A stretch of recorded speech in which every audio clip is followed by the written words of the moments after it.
ništa drugo nego kukavica. Kao i dekani, kao i profesori, kao i svi oni koji su gurali tu decu ispred sebe. Nijedan nije stao ispred njih. Nijedan nije bio sa njima. Gde je bio Dinko Gruhonjić? Gde su bili svi ti ljudi koji su sve vreme to gurali? Zašto nisu stali ispred policijskog kordona? Zašto oni nisu bili ti koji će da brane svoje fakultete, nego studenti? Dakle, ovde se dešava jedna neverovatna stvar koja se ciklično, kao što sam rekao, ponavlja na svaki 21 godinu.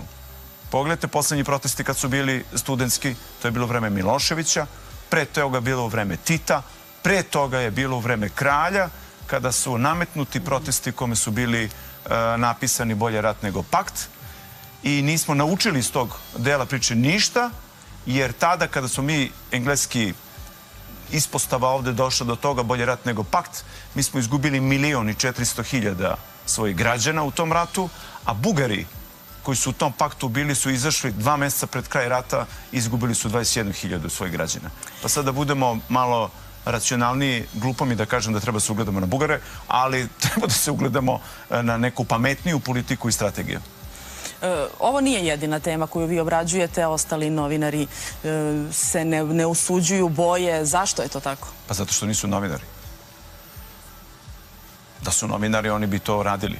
Zato što se plaše. Zato što su autocenzurisani. Zato što grade sopstveni interes.